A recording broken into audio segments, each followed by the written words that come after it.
Bridget, Christian, Frank Ocean built a staircase in a warehouse.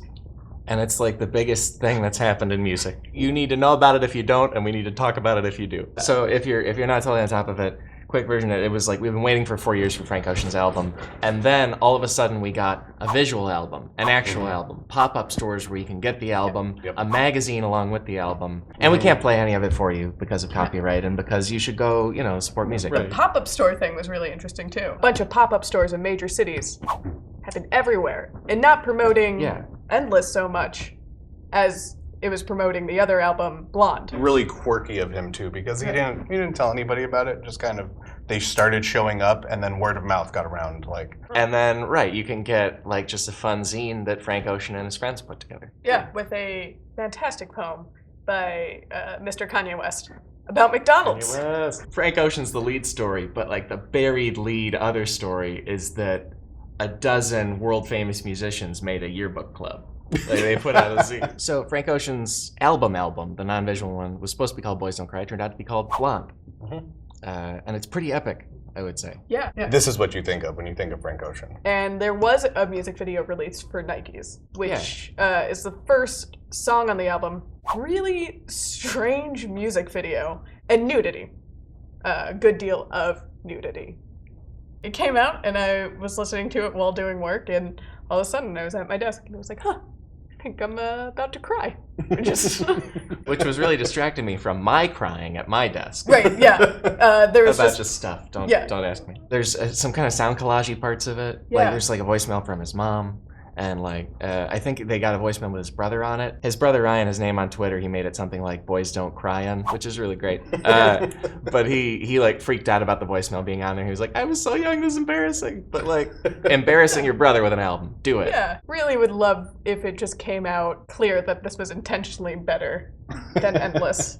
Endless is good, but in a confusing way. After years of radio silence and teasing albums, on his website released a video of him building a staircase. To be fair, the most exciting part of that video is when he walks on the staircase and you're like, no, Frank, you built that, it's gonna break.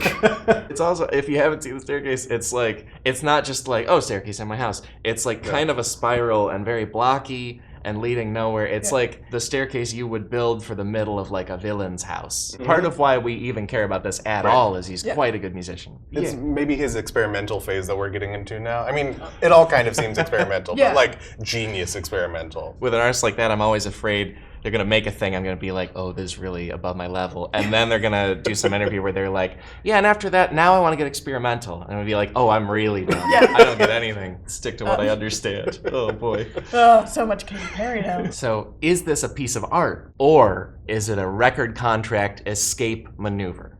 If it is, it's the most artful one. In terms of label hijinks, that's a thing that's happened through music for years and years. Lots of times. There was a Rolling Stones song called Schoolboy Blues that they just put out to get out of their record contract because they had to give them one more single. So they made it as gross as possible on purpose.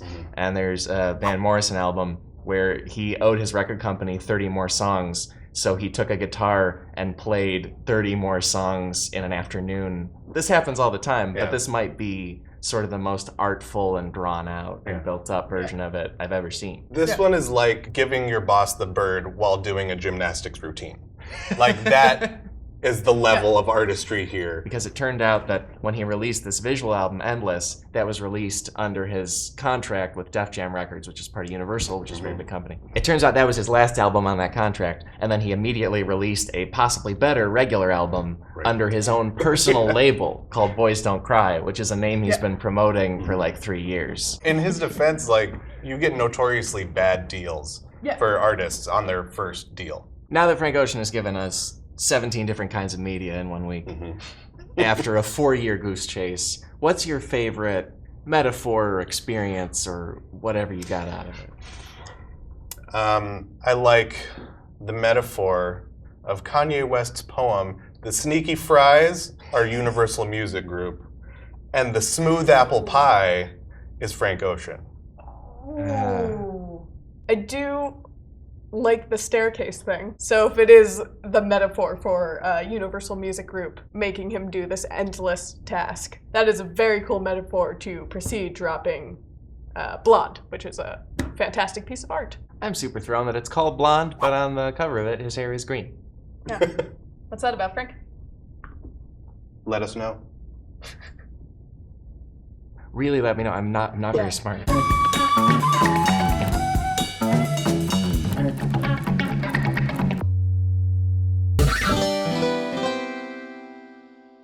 Hey, thanks for watching. Please do all the YouTube things, and in the comments, let us know how long you think it will be till the next Frank Ocean project.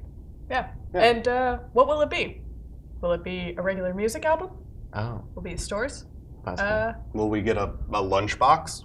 A line of What other festive media? socks? Who knows?